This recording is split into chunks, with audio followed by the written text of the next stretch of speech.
Good evening, everyone. Welcome back to the floating head of SimonTV. Wonderful that you could join me again on another Sunday evening. Tonight, we are going out live on X, YouTube, Instagram, Substack, Rumble, Twitch, the Fediverse, and Resonate Radio in Nokia and Finland. Whichever channel that you are coming in on, please do share this broadcast out so that everyone knows that we are here doing this. What a fascinating week it's been, both domestically and internationally. I have a bunch of news articles that I want to go through discussing the week's events. But before I do, I have a fantastic guest joining me. The new leader of the Rock the Vote minor party is Dr. Andrew Crowley. He's a fascinating gentleman, and I've had a couple of conversations with him, and he had an awful lot of very, very interesting things to say. So I thought I'd get him onto the show to have a chat for all of us, to which he kindly agreed. Let me bring him on now. Good evening, Dr. Crowley. How the devil are you? Thank you very much, Simon. I'm fine, and thank you for having me on. Yes. Well, it's absolutely tremendous. Now, I've had a few conversations with your people over the I guess about the last 12, 18 months.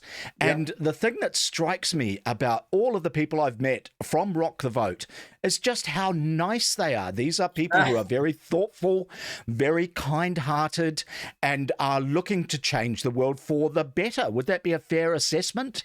That is a very fair assessment. We're all lovely people, all nice people. And in our meeting yesterday, we had a refugee who came along, and a refugee from, shall we say, a certain ideology. And she felt welcome in our little group. And I said, well, it's kind of a safe space for the free-thinking people.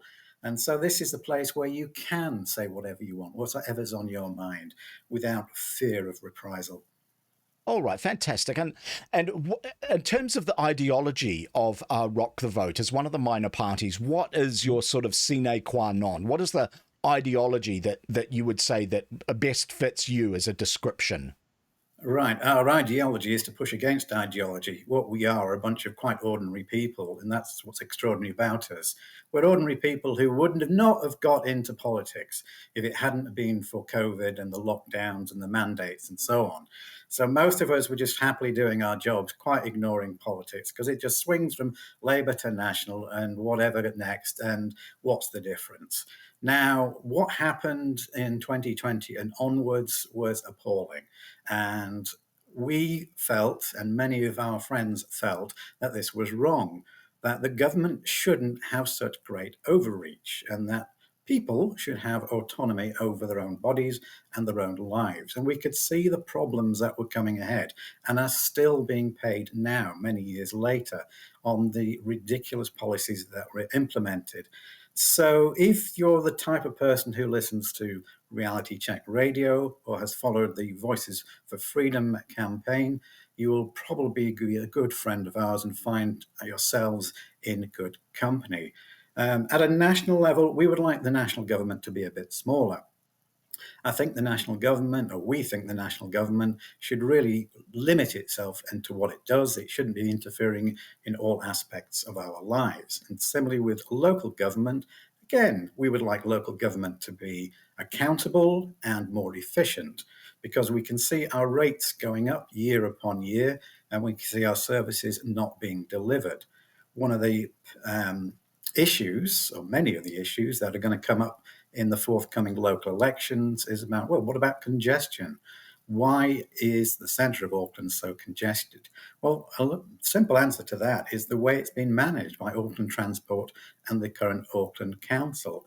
They've currently got this anti-car agenda, and so they're busily narrowing lanes, changing speed limits, removing parking, all in the name of, well, climate change. So that's part of our ideology. Our critics would brand us as far right. I don't think that's a fair acronym. We're probably middle of the road to slightly conservative, put it that way. We're what we call a broad church. Many of us are what you might describe as old lefties. We've probably described in the past as social democrats. But times have changed. And Yes, the Overton window has shifted so that yeah, people who once upon a time considered themselves left-wing, social democrats and so on are now being described pretty much universally as being far right.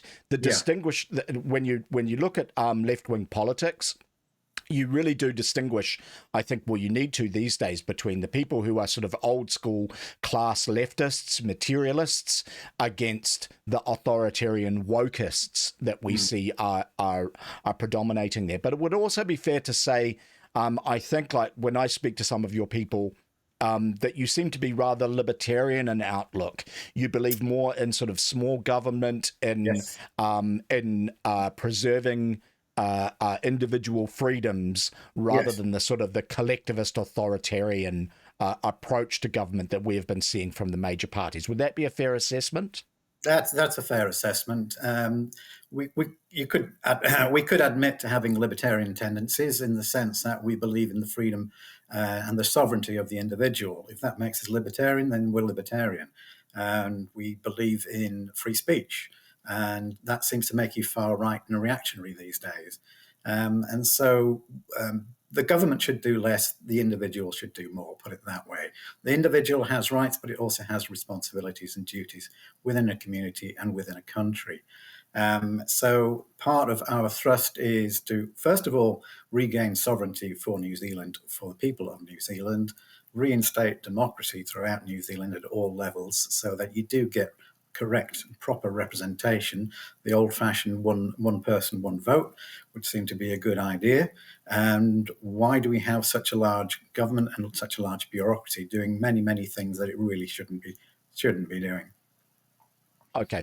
All right. Well, look, I do need to say good evening to all of our viewers that are coming in across all of the various social media channels. We're going out to 7 or 8 different social media channels, guys. Any comments that you write into the chat come up on screen behind me so that people on the other platforms can see us. I see that we have some of our regulars. Shelley the Kiwi is here. Good evening. Lovely to see you, young lady. Very interested to learn how you're getting on with your new pen. Adnan Belushi, New Zealand's premier satirist, is in the chat, which is fantastic. My old friend PLJ is here doing a little bit of moderation. Mr. Morpork is coming in. He kindly provided me a video that I'm going to play later in the episode. Good evening to you. Oh, Pirate Dagsy FM is here. Guys, if you are not tuning in to Dagsy FM, his new radio station. He's recently gone 24 hours, and he told me today that he has upped the quality from 128-bit to 256-bit. I had a little bit of a listen. The quality of his stream is awesome. He has great taste in music. I well recommend tuning in to his station. Eternal Faith is here. Good evening. Oh, and Crunkster is in the chat as well. Good evening, everyone. If you do have any questions for Dr. Crowley, please do log them in the chat, and I will ask them on your behalf. All right, look, I'm going to bring up your party's website, Rock Okay. the Vote. And what I've got on screen is a selection of your principles, and I just thought I'd quickly run through them. I see that sovereignty and independence firmly uphold the principles of national sovereignty, which is a very good thing, I would think. And one of the comments you make is, to restore New Zealand's greatness, we commit to minimising external control, including that of international bodies like the United Nations, World Economic Forum, and World Health Organization, allowing New Zealanders to shape their destiny. Is this quite a key principle for you guys? Is that sort of self-determination on a nation-state basis? Absolutely, yes. So our tagline is restoring Oops, New sorry, I've Zealand's. lost your audio. Hang on a second, mate. I'm not hearing that come through. What have I done wrong? One moment. You need to unmute me. I'm very, very sorry, Dr. Crowley. I don't know why I can't hear you in this view. Okay, all right, I'm going to go back to the other view so I can. Could you give me one sentence? Yeah, there we go. Yeah, sorry Okay, about yes, that. Not sure what happened. absolutely. Restoring sovereignty to New Zealand and for New Zealanders is our top priority. There are far too many issues and too many policies that are dictated elsewhere. The overriding body, obviously, is the United Nations, but the current one is the World Health Organization, or the WHO. So our friend Kirsten Murphy is currently collecting signatures to get a referendum for all of people of New Zealand to vote on whether New Zealand should be a member of the World Health Organization. We would like to exit the WHO, but to do that, we need wet signatures, and we're helping her in that quest. So at every meeting, you'll find a petition asking for a referendum on this particular issue. We've also got concerns about what the UN is directing. And there's all sorts of things about why did we sign the Paris Agreement? Why are we even thinking about committing to net zero? These are all external bodies dictating policies for New Zealand. These are not in the best interest of the people in New Zealand. No, and I think that ever more people are sort of aware of that these supranational organizations are often extremely authoritarian in outlook. They believe very much in one world government, and they often treat the leaders, the democratically elected leaders of countries as really just their ambassadors to the people. And the argument that I would make is, like, wanted to pick up on a comment that you made earlier, where you said that you believe in the democratic principle of one person, one vote. And that is very much a philosophy that is under threat in many regards, whether it's domestically, where we have an issue where people the value of a person's vote in this country is very much determined by their race, but also from the control that is exerted upon our country, which just seems to be ever increasing from these supranational organizations. And the example that I give is that Larry Fink, who's just been appointed the co-chair of the World Economic Forum after Klaus Schwab was forced to resign, is not entitled to vote in New Zealand. But you can't tell me that his opinion, that my vote in New Zealand elections is equivalent to his, because it's absolutely not. When it comes right down to it, whether it's Jacinda Ardern going in to receive her instructions from Larry Fink at BlackRock's head offices in New York, or subsequently her successor, Christopher Cindy Boy Luxon, going to BlackRock to have his photograph with Mr. Fink, that is the person that they both answer to. They simply, our political leaders in this country, it seems to me, do not represent the interests of the New Zealand people to supranational organizations. Instead, it's the other way. They represent the interests of supranational organizations to us, the people. And I don't believe that that is how a democracy should work. So what is the solution here, do you think? And what does Rock the Vote think? Is it the case that you think that we should pull out from these supranational organizations, or is there we renegotiate our treaties with them? What is the solution? No, pull out of them. Pull out the World Health Organization. Pull out the United Nations. Why do we need to be in it? And there are plenty of cross-border and international agreements you can strike without being subservient to these, as you say, globalist organizations. They originally, so they were set up with good intention, like many things, and they steered away from being, well, let's make it a peacekeeping organization, into let's become a one world government. And so many of the agreements that are being negotiated effectively in New York are now being imposed upon many, many different countries. And it's not to the benefit of the people in those countries. It's often to the benefit of the people like Larry Fink. Why would you trust a billionaire like that? I mean, we had such high hope when the new coalition government came in, as that they would move away from that. I mean, it's pretty obvious that Jacinda Ardern was a pupil of the school of the World Economic Forum young leaders, along with Justin Trudeau. And we were hoping we would be getting away from the World Economic Forum. Why do we need it? Who voted for them? Certainly we didn't. And we have no say in what their policies are. And no, we don't. If you look at their agendas, they're quite, it's terrifying.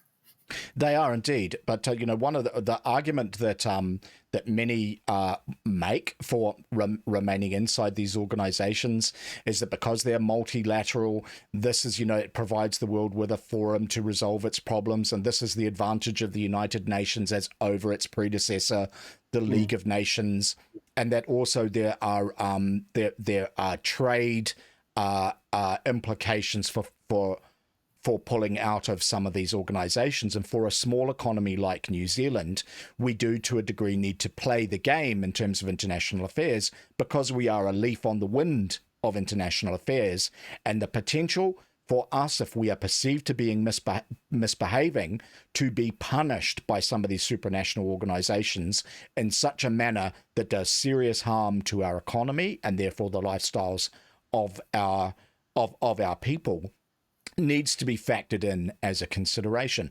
What do you think about that as a counter-argument to unilateral withdrawal?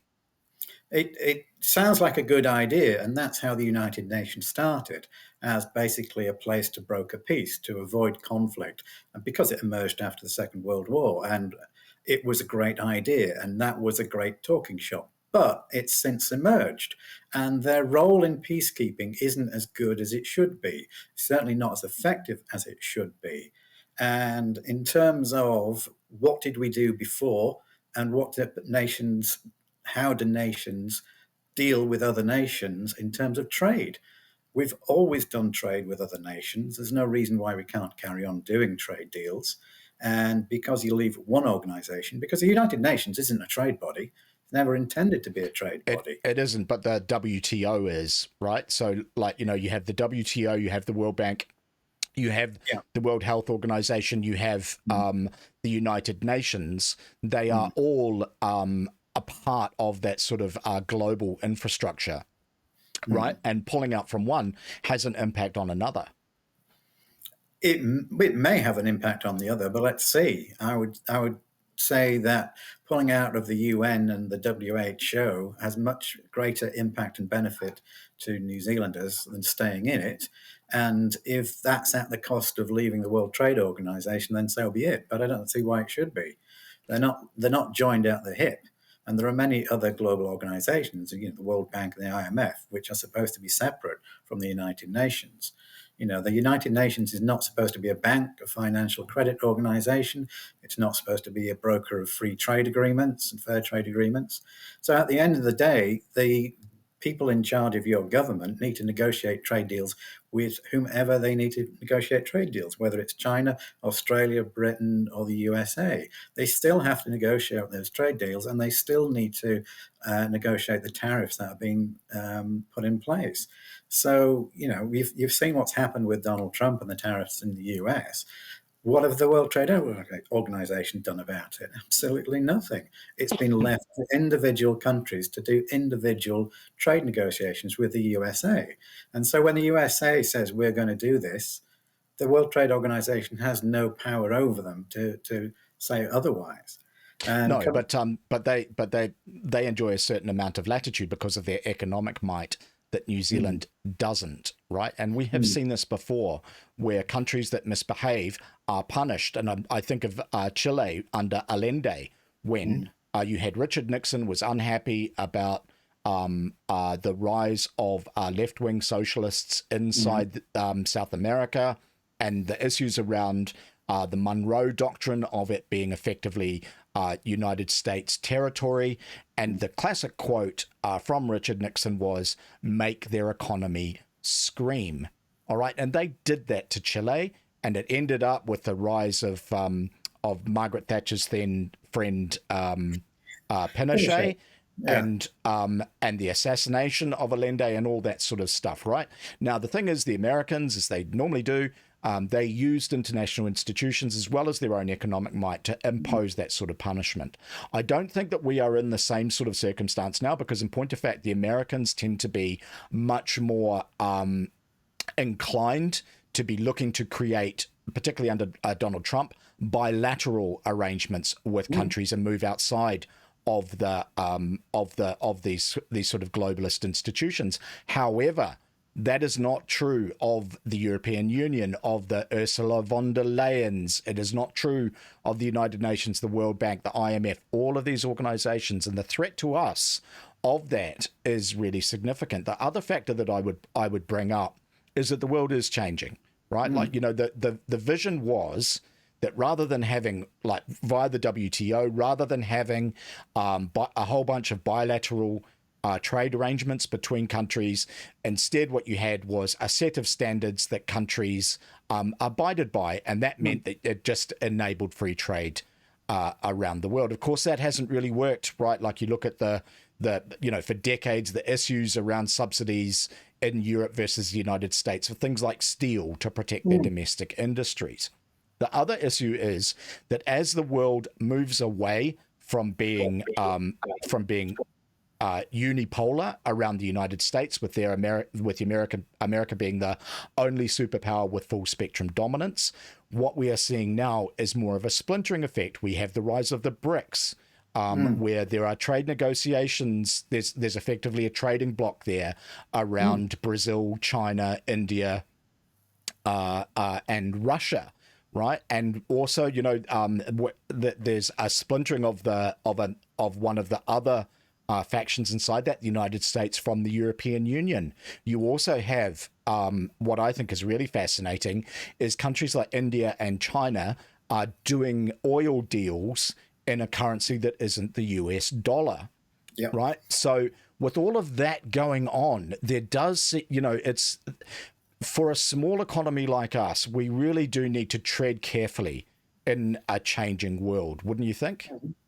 Absolutely, you do need to tread carefully, and obviously you don't need to throw out the baby with the bathwater, as it happens. But if you look at the history of the World Trade Organization, what impact it's had on trade and countries, it's never-ending rounds of trade agreements, trade negotiations, and they never seem to end. I mean, it came out of the GATT, the General Agreement on Tariffs and Trade, and that was initially a few countries, and it grew and grew and grew until it became the World Trade Organization. If let's hypothetically we withdraw from some organization like that, is Japan going to stop selling us cars? Is China going to stop selling us cars? No, of course they're not. They will do deals as they see fit. What you've got is this intermediary at the moment.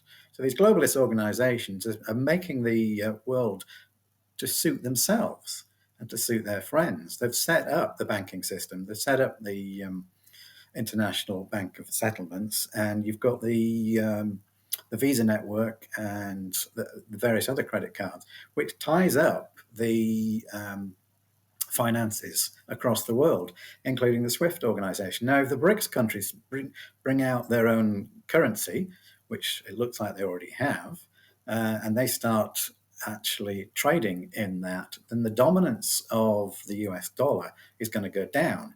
And the key player in this is actually Saudi Arabia, because the reason the US dollar is the reserve currency, and it's one of the reasons that the US has such clout, is because Saudi Arabia in the 1970s agreed to sell oil in dollars. And the backside of that is, of course, that they get the protection of the US military in there. But if tomorrow or next year Saudi Arabia starts deciding to sell things in currencies other than US dollars to the outside world, and then the value of the dollar is going to plummet. Yeah, well, that's the concept of the petrodollar, and this is the significant change that I think that many people are running around just sort of not quite realizing that for decades and decades, the Americans have let the whole world know, casus belli, that they will go to war against any oil-producing nation who sells oil in any currency other than the US dollar. The petrodollar is what backs up the world's reserve currency. Now, that is changing. It isn't the case that the BRICS have been talking about creating their own reserve currency. They haven't quite reached that point there, probably because they don't want to pick a fight that they probably can't win with the United States. However, what they are doing is selling oil in non-US dollar currencies, non-US dollar denominations. And the other thing is they have expended huge amounts of effort doing everything but creating a reserve currency. So, for example, they've been aligning their financial institutions and their transactions and things like that, so that, once upon a time for lots of countries, you mentioned SWIFT before, the interbanking system, which is based in Belgium.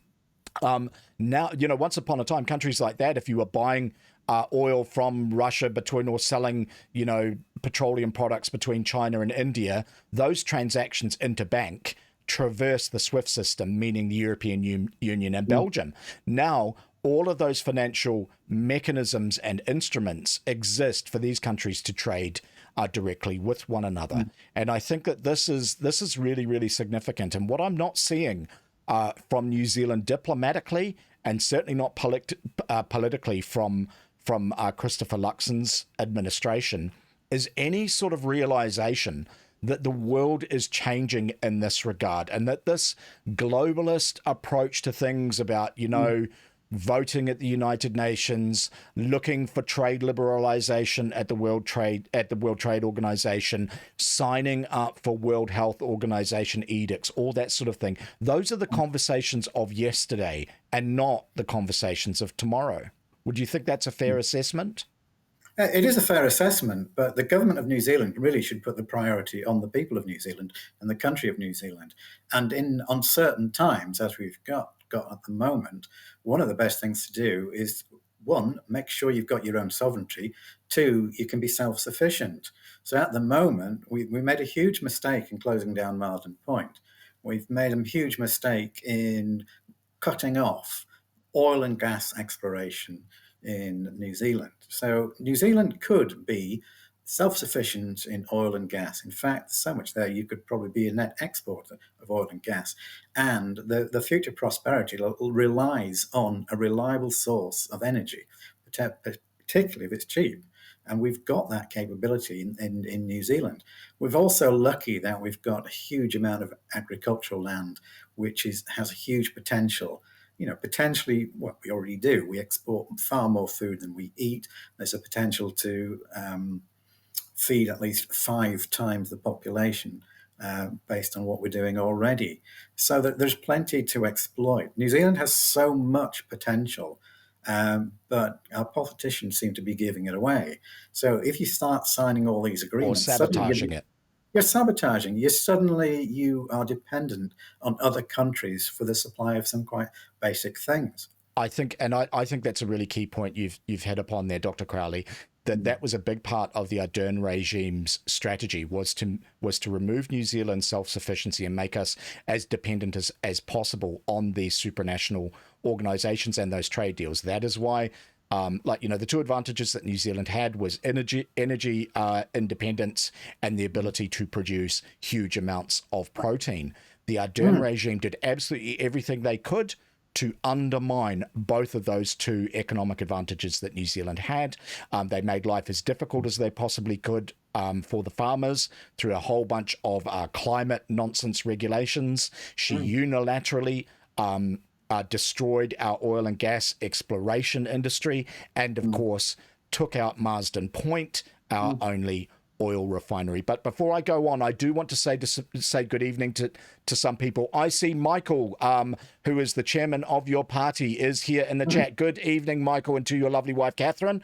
Great to see you, mate, he says. Thank you for hosting, Andrew. It's my pleasure. Cheers, Michael. Yep, nice to see you, young man. Dirk Hopp is here. Actual votes appear valueless now. I cannot ever recollect an audit in my 65 years. A fella's speaking common sense here. I'm shocked. Dr. Crowley is speaking a lot of sense, Dirk, but me, I'm just talking my usual bollocks. PLJ says UN has increased peace. Oh, I don't know if that's true. Democide has increased since the UN started. That is exactly right. Operation Gladio, says Shelley. I'm not sure what that is. I got an email from Wins the other day to say, come April, if I have any borders, I will be classed as a secondary income. How does that anyone eat, let alone live? Yeah, well, they're making it hard all the way around. Judith is here. Good evening. That sabotage, not a mistake, shutting down Marsden Point. Judith, I absolutely agree. I think it is deliberate. Eshaw is here. Good evening. Nice to see you. And Dirk Hopp says, NZ Steel has told MPs that it may be forced to close with the loss of thousands of jobs if changes aren't made to the climate response bill. Yep, this is all pretty disturbing. But I wanted to come back to some of the stuff that I saw on your on your website. So I'm going to switch to that scene and see if I can get your audio working when I do it. But I'm just going to read a little bit of it here for the audience. The next point was individual rights and transparency. Our political ideology centers on the empowerment of the individual. Government exists to serve the people and must always be transparent and accountable to its citizens. That really struck me. We pledge, says Rock the Vote, to protect and uphold freedom of thought and expression as fundamental to our democracy. Our commitment includes enshrining the New Zealand Bill of Rights to safeguard the sacred rights of individuals and prevent overreach, as seen during the challenges posed by events like forced vaccination and restrictions on personal freedoms. I would say here, but can you talk us through that? Certainly. I mean, the first thing you can do is push back on all these hate speech laws. And so one of the founding principles of any true democracy is the ability to talk freely. And if you can't talk freely among, whether you're friends or among politicians, you can't have a proper democracy. And if one side says what you're saying is hurtful or objectionable and they can shut you down, then democracy dies in that. And everybody starts lying. That's what we've seen now. I mean, when you're in a tyranny, when everybody is lying to everybody else all the time about everything. And I think that was Solzhenitsyn that said that. It was Solzhenitsyn, yeah. We know they're lying, they know they're lying, la, la, la. Yeah, there's all sorts of aspects of our politics where they're just barefaced lies. And an awful lot of people are going along with the lies. And you've already mentioned climate. There's so many lies in the climate debate that why should New Zealand basically commit economic suicide for the sake of what they're calling the planet, given the size of New Zealand's emissions, so-called emissions, in the global sense. Just look at China. Is China going to shut down its coal-fired power stations? Of course not. Is India going to shut down its coal-fired power stations? Of course not. Both India and China have benefited enormously from a large supply of cheap energy. And that's one of the keys to prosperity in any modern country. And the West is killing itself on the virtue signaling of climate change. Oh, we're so good. We're so virtuous. We're going to save the planet. Well, what you've done is outsource all your industry. So you've deindustrialized, and then you've made energy so much more expensive. I don't know if you've noticed how much more energy costs. Electricity and gas is costing a lot more than it used to over the past few years. And the new government isn't actually helping. So the attacks on the farmers haven't stopped. The amount of tax that individuals are paying. So basically, if it moves, they will tax it. And if it doesn't, tax it till it does. It seems to be the mantra. So you would expect from a national government a government of low taxation. If you have a government of low taxation, you free up people to earn money. It's all very well talking about wealth distribution, and quite clearly Chloe Swarbrick has got no idea what she's talking about. She's talking about redistributing wealth. Well, before you can redistribute wealth, you have to earn it first and create that and generate that wealth first. Where's that going to come from? It's not going to come from the government. The government doesn't have any money. It just borrows yours and other people's money to spend on pet projects and ideology. It's crazy. But a new approach to common sense politics would benefit New Zealand enormously. Reduce the tax base, reduce the regulations, reduce the burden on New Zealanders, set them free to do business, and they will create the businesses and they will generate the wealth. Allow them to innovate. There's a lot of smart people in New Zealand who have got some great ideas. Why not set them free? If you pin them down with regulations and tax, they're going to be pushed out of business. One of the nice things about New Zealand, sorry? I think that's a fair assessment. Coming back to Rock the Vote as a political party, because you are a minor party. I understand that you are looking to gain a little bit of prominence. One of the things that you need to do is to reach 500 registered members, I Yep. understand. So, and I think that is worthwhile. I think that Rock the Vote certainly is a voice that adds to our national discourse. So, for our audience, if they were looking to help you get to that 500 threshold to register as a political party with all of the advantages that come along with doing that, where would they go to support Rock the Vote? All right. The first place, of course, is the website, the rockthevotenz.org.nz, and they can see our policies and our principles. They can also see our events. So we have a number of events. We like to have a monthly event with a guest speaker, and that can be from, shall we say, like-minded people. We've had people from Let Kids Be Kids. We've had people from Safer Tech, and we've had people from Hobson's Pledge, and so on. And they generate a general interest and get people of, I say, they're not always agreeing with us, and you're never all going to agree with me or agree with everything that Rock the Vote do. But there's certainly starting points for our conversations. So there's usually a speakers event once a month. There's also a movie event once a month. We've moved. The movie used to be a movie night. Now it's a movie matinee. Our movie matinee yesterday was quite good because it generated a lot of interest and a lot of discussion afterwards. So the idea is not just to watch the movie; it's to come and talk about it. What ideas? What did you think of the movie, and what can you do about it? And so on.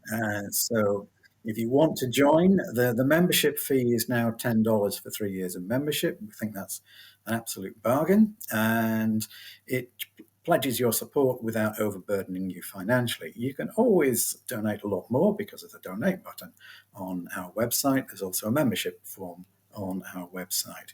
There's also a contact form. So if you want to ask any questions of me or anybody else in Rock the Vote, that's your first point of call. And we've got plenty of social media as well going on. And apart from the website, we've got a YouTube channel, we've got a Rumble channel, we've got Substack now, as well as Facebook. So whichever particular social media platform you're on, have a look at that, one of those. The current one, of course, is Substack, which I'm running. Okay. Oh, sorry. Could you give me one more sentence there? I'm just mucking with the audio. You're mucking with the audio, yes. So I was just saying about our social media presence. We're quite extensive now. So the latest one is Substack, which I think is quite good. I've got that up on screen right now. There's actually a picture of me on it. You've got a picture of me on your Substack. Oh, that's funny. Okay, well, that's bloody good. And and I'm looking at your YouTube channel. I see that there's some content there from Trevor Loudon. You mentioned Christine. Is Christine her first name? Ms. Murfitt? Kirsten Murfitt. Kirsten Murfitt gave us a presentation a while. Okay, so every month you guys are getting together. It's almost like a discussion group to a degree, yes, where you watch, where you meet, you discuss ideas. You may have a presenter, someone interesting like Mr. Loudon, like Ms. Murfitt. There may be some cinema, which is all just very, very convivial and nice, it seems to me.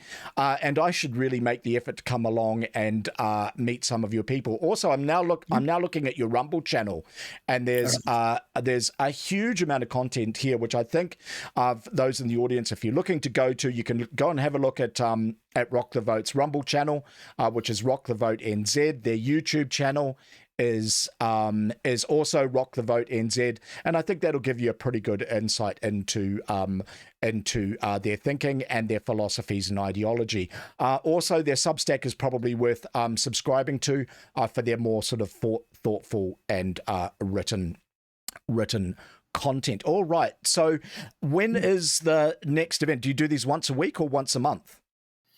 So movie once a month, in-person speaker event once a month.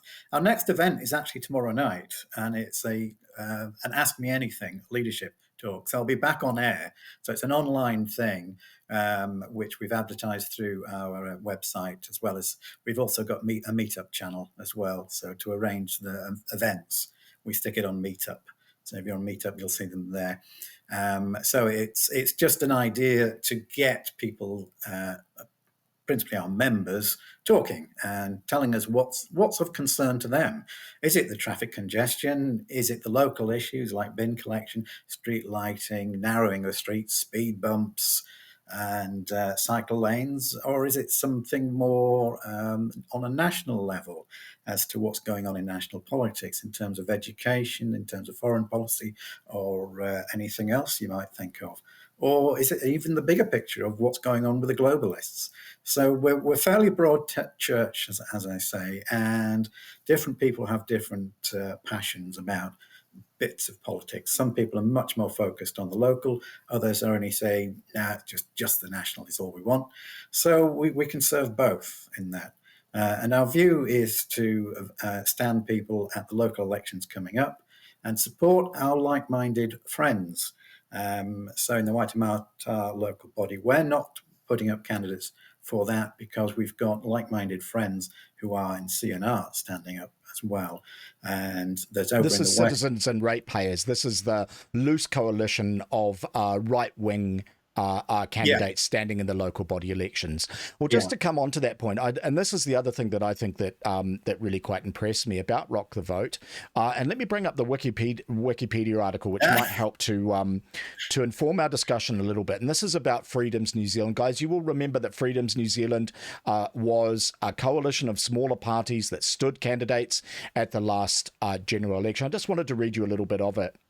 Freedoms New Zealand, also known as Freedoms NZ, is an unregistered political alliance in New Zealand founded in 2022 by Pastor Brian Tamaki following a series of protests. Today, it is co-led by Tamaki and Sue Gray. It's an umbrella party consisting of an alliance between Tamaki's Freedom and Rights Coalition, Vision NZ, and Outdoors and Freedom. In 2023 New Zealand general election, Freedoms New Zealand received 0.33% of the vote and did not win any electorate seats, so did not enter Parliament. And you are talked about in here as being one of the parties in this. Original members. At its formation, Pastor Tamaki announced that the party consisted of Vision NZ, the New Nation Party, and the NZ Outdoors and Freedoms Party. However, the latter responded that Tamaki had jumped the gun, yada, yada, yada. And talks about all of the minor parties. Matt King, who we've had on the show, friend of the show, he's a good guy. Democracy New Zealand, Heartland New Zealand, One Party, Social Credit Party, Sustainable New Zealand, Opportunities Party, the New Zealand Tea Party, who I've never heard of, and so on. Now, what I think is really quite admirable about the smaller parties is that willingness to collaborate.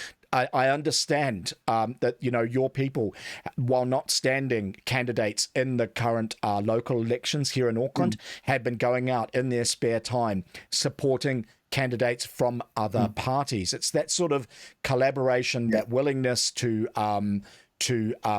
create a sort of a united front and focus upon the issues that you agree upon rather than or as opposed to those things upon which you disagree. And I think that is really, really admirable. You know, you would never find, for example, National Party supporters going and putting up New Zealand First hoardings before an election. And I think this is good. I think it's an admirable approach and attitude. But I also think that there's a pragmatic aspect to it, that the advantage of collaborating can lead to coalition, which means that there's more of a chance of getting representation from your segment of the population. Is that kind of the strategy that you guys have in mind? Yeah, that's kind of the strategy. So coming back to Freedoms NZ, it was what was called an umbrella. So it's an umbrella party. So it was registered as a political party, and the constituents were forming that. So obviously led by Brian and Sue in there, but there were others, and we were one of the constituent parties in it. Rather than standing on our own, why not stand together with like-minded people? And this was representing of one part of the freedom movement, and that's part of the problem with the freedom movement. There were two individualists, as you like. They like to do their own thing. So standing as a collective is well, it is against their principles, as you can imagine. But the problem with the umbrella movement or the umbrella party is people didn't understand what an umbrella party was or an umbrella principle was, that who gets in. Well, there was a list of candidates for that. And so Rock the Vote was standing as Rock the Vote as well, but they were part of the party list. So moving on from that, we're still in touch with lots of parties, and we still have this what we call the Freedoms New Zealand, which is a loose collaboration. We're not determined not to call it a party or an umbrella. What we want to know is what's going on. So there's Democratic Action, there's Reunite New Zealand, there's a few others. We've had Guy Slocum, we've had Ted Johnson, and so on, just to find out what's going on, rather than try to do it all on your own. And we know politics is about the possible, and collaborations are essential. So the danger is, as you've pointed out, that the danger is that you split the vote. Well, if you do it strategically and you pick where you're going to stand, your candidates, then you coalesce the vote rather than splitting it. You're combining forces and saying, well, they're standing on the same sort of principles that we are. Then there's nuances in the actual politics and the policies they're pursuing. But on the basis of principles and standing up for freedom and the sovereignty of the individual, then we can go along with them and we can support them. One of the things I should have said, of course, is that, yes, I'm the party leader of the Rock the Vote party, but it's not just about me. And the trouble with a lot of these smaller parties is they are one-man or even one-woman parties. And I think that is to their detriment, because what happens when that one man or that one woman decides to give up? Often the party will disappear. And so we've seen little political parties come and go. We're the one that's still around, we're still active, we're still having regular meetings, and we're still engaging with the people that are of concern. All right. So and strategically, you're targeting candidates at the 2026 general election. Is Yes. that the intention? Okay. Yes. And are you doing some polling? What is your polling showing you about electorates that you might target? We made a mistake. We were brave, put it that way, of putting up Paul Davey in the Central Auckland district. So he was up against Chloe in there, and so you've got a lot of students and young people in there who've gone along with the greenwashing. So Chloe got in again. But on principle, it was a good campaign. We got our messages out there. We talked to an awful lot of people. We delivered a lot of leaflets and put up a lot of banners. I think we'd probably want to go for somewhere a bit more friendly, maybe the North Shore or even Rodney, and some further south, maybe down to Franklin, and some west, why not Henderson? So particular areas outside of the CBD, and just support the ones in the CBD who are thinking alike to us. Turning to the chat, Judith says, sticks and stones may break your bones, words can never hurt you. Judith, that is exactly true. Shelley the Kiwi says, they're that woke that will probably reject them. I hope not, but anything to do with the climate, they are not full on. Yes, I think that's probably right. Dirk says the foreign powers want to remove our independence in order to control us and make us dependent. I would argue, Dirk, that is absolutely true, and they have their own agents representing their interests amongst us. I would argue that both Ardern and Christopher Luxon are representatives of that trend. PLJ asks, Dr. Crowley, which party's voters will you target? I think that's a good question. Right. That's an interesting question. Again, we like to target everybody. We know we won't get to everybody. We know there's kind of a hardcore, probably 10% of the electorate who are on what we'd call the hardcore lefties, and then there's probably another 10% who are going along with the lefties and are signed up all to the global agendas and want to determine collective rights and head on to suicide via climate change. But that leaves 80% who could be our potential customers. The other aspect is there's about 20% of the electorate don't bother voting. And the reason they don't bother voting is they feel politically homeless, because whatever political party they were in, they've seen their party leaving them. And so they didn't campaign, stand on street corners for these parties in the past, just to see those parties sign up to these globalist agendas and effectively betray the country. So just imagine that traditionally you've been a nationalist voter, you would expect them to be a low tax party, wouldn't you? A party of small government, a party of low regulations. Well, if you had thought that and voted national, you'd be quite disappointed. And then if you'd voted for dear old Winston Peters in New Zealand First, and hoping he'd be the instrument of change and pushing back on Ardern's agenda, well, he's been a bit disappointing too. He's not quite standing up to his reputation, and we know what's happened to various members of New Zealand First when they cross Winston Peters. They're no longer there. And yes, they and were, I think Tanya Ankovic yeah. would be the most salient example at the moment, and I strongly suspect that she feels that New Zealand First has not lived up to its undertakings to the people of New Zealand in regards to the second pandemic inquiry, that New Zealand First is happy for all of that to go away, and that is why she left the party. Okay, so you think that there's a lot of disappointed voters on the right coming out of parties like National, like New Zealand First, that you might be attractive to as an option, a sort of almost like a protest vote of disappointed people. I certainly know there's a whole bunch of them. And also there is that large rump of New Zealand voters who, as you say, are so disengaged from the process that they just don't vote at all. So you'd like some of those votes as well. All right. So what is your strategy party-wise for getting your message out, for showing some of these people that there is an alternative, and that by supporting a minor party, they might actually get their voices heard? Well, the first strategy is to build up the party. We need at least 500 paying members, and then we get registered as a political party.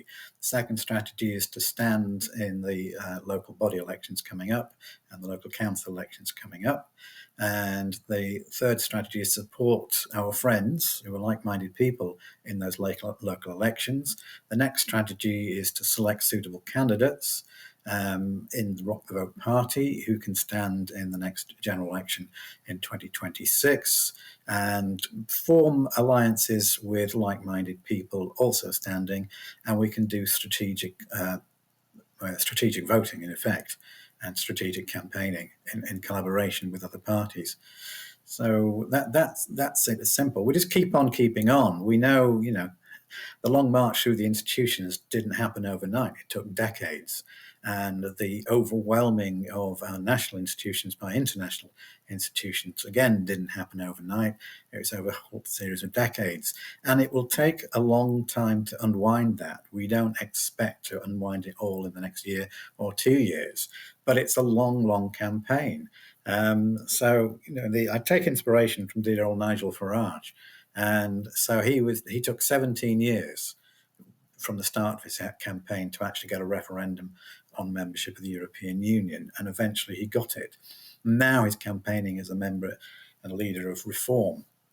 And there's a chance he could be prime minister. I think that's a very good point. He was dismissed as a joke for a very, very long time, or, with very, very dismissive terms that were very inaccurate, but he stuck it out. He played the long game. And now that man, it's really astonishing for anyone who's followed his career from the start to believe that he is the leading candidate to be prime minister. All right, turning to the comments in the chat. Excalibur is coming in from London. Morning all, a bit late to the party, but it's good to hear an Englishman telling us what's what.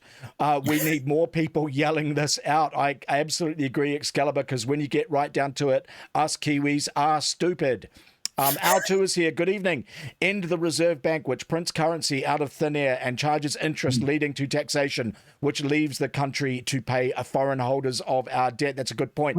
Treasury, says Al2, to issue the currency a la Bradbury pound backed by the productivity of the country. I don't know what a Bradbury pound is. Okay, Excalibur says there is no voting our way out of this mess. Look at Britain, we're on the brink. Listen to Professor David Betts, and that's a very good point I'm going to come back to. Shelley says we don't have decades. Sorry, Shelley, I think you're right that our problems are very, very pressing. It does feel like our democracy is hanging by a thread. But coming back, Dr. Crowley, to Excalibur's comment here, there is no voting our way out of this mess. I think more and more people are thinking that there are no democratic solutions to the problems facing society. And I'll give you some examples. Our institutions, I heard Jordan, whose name I forget, he's the chairman of, or rather the CEO of the Taxpayers Union, Jordan.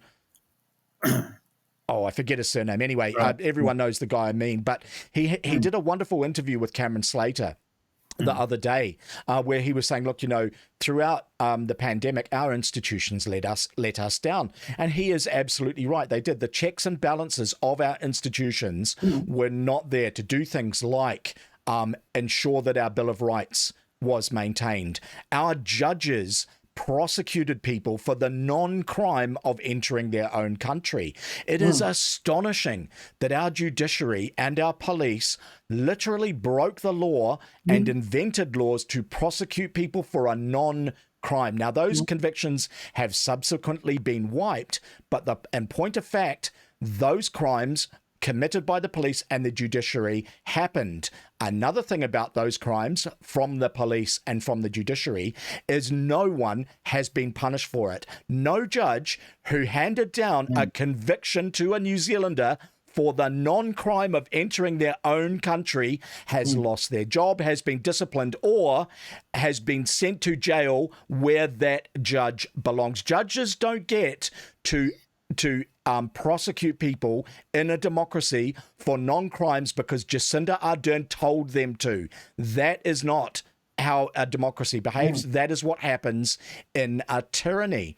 So I take Excalibur's point very much to heart, that it doesn't seem to matter who we vote for, things don't change. A good example of that is the second pandemic inquiry, where we can see that between the political parties of the right that were the opposition throughout the pandemic, New Zealand First, the ACT Party, and National, how they have actually conspired by setting the terms of reference for the second pandemic inquiry to protect Jacinda Ardern and her co-conspirators from justice. They have used the process by setting a terms of reference to ensure that the guilty are never held to account. So coming back to Excalibur's point, are there democratic solutions? It doesn't matter who New Zealanders vote for, or is it time for us to start looking at non-democratic solutions to the problems that our society is facing? Yeah, there is a faction or factions of the freedom movement who have given up on democracy. They don't believe democracy will work, so let's take up armed rebellion. That never ends well, put it that way. So I do still believe in democracy, and there are democratic processes that can be followed a bit at a time. And it's the old anarchist joke. It doesn't really matter who you vote for, the government still wins. And if voting ever changed anything, they'd make it illegal. And again, I come back to Nigel. He used the democratic process. He campaigned, he petitioned, he stood on doorsteps and street corners saying, I want a referendum. We want a referendum. And he got a following because so many people agreed with him. And when it came to the referendum, the government and the civil service and the media all believed it would be a walkover, that everybody would vote Remain because they're all good, loving Europeans. And yet the majority of the British electorate said no. And it was a massive turnout, the biggest turnout they've had for a referendum. And it took another 3 years. It was almost like, well, I know they've voted, but the people don't really know what they want. And we, the government, are much smarter than them. So we will decide whether we stay or not. And so it went for election after election. So it was another 3 elections before they finally got a person who said, let's get Brexit done. And sadly, Boris was a huge disappointment. And All right. Well, I think that's a pretty good though that is a pretty good defense of our democratic processes. Excalibur, I hope that answered your question. I think it is an optimistic approach, but I don't mind hearing that. I do like to hear that people have some optimism, because let's face it, in our country and many countries throughout the West, particularly in the Anglosphere, there are a lot of people that are losing hope in our democratic institutions, because they have let us down so badly, and because it doesn't seem to matter if we've got the tyranny of Jacinda Ardern, we vote for Christopher Luxon, and rather than being the antidote to Ardernism, he is a continuation of it. And that is why people tend to become pessimistic. And it is actually nice to hear, on behalf of Rock the Vote, you present a relatively optimistic argument. Al2 says Bradbury pound took over from the Bank of England pound in World War One. Okay, I don't know an awful lot about that. It was debt-free as the Bank of England basically collapsed, so they implemented it over a long weekend, stabilised the currency until the Bank of England took over later in the war and took UK debt from 800 million to 8 billion. Okay, that's a really interesting history, R2. I'd like to know more about that.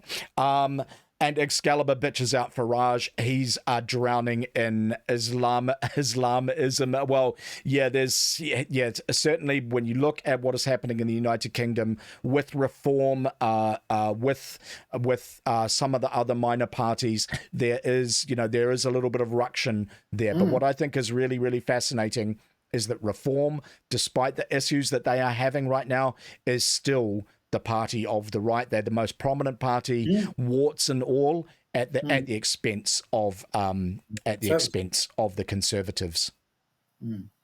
Well, think about what the alternative, because if you go for armed struggle, it's the ones with the most guns who are going to win. And who's got the most guns? You're going to return to tribal warfare. Is that what you want for New Zealand? All right. Fervin Hawking is here. Good evening. Doing something is better than doing nothing, and getting like-minded people together is a good thing. Yeah, this is what I really admire about these minor parties, is they're very, very good at mobilizing people who share a similar point of view.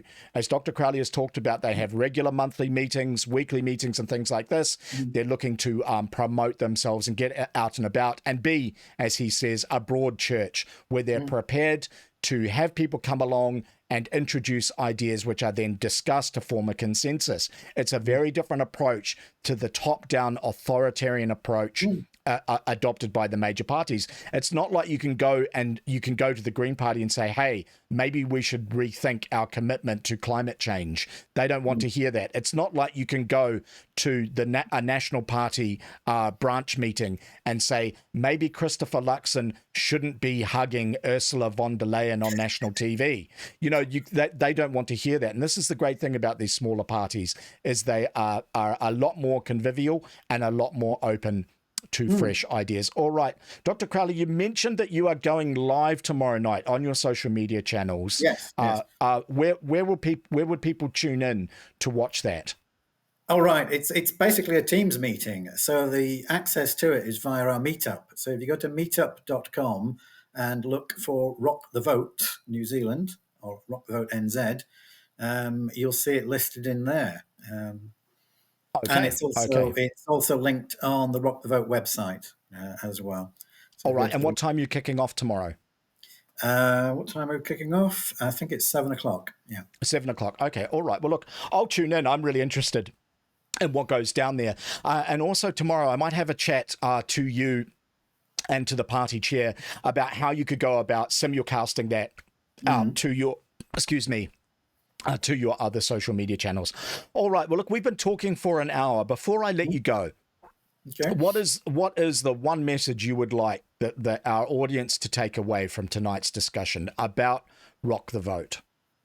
Well, the main message is you're not alone. Because I felt very alone during the pandemic. I thought I was the only one who thought the reaction to the pandemic in 2020, March 2020, I thought it was insane. I thought it was inhuman and a huge mistake. But apparently I was the only person on the planet who thought that. And we had everybody around us, all the media were telling us, no, this is good. This is what we want. This is all for the right thing. This is insane. I was watching the world going mad, and we then eventually got out of lockdown and went to a lockdown protest.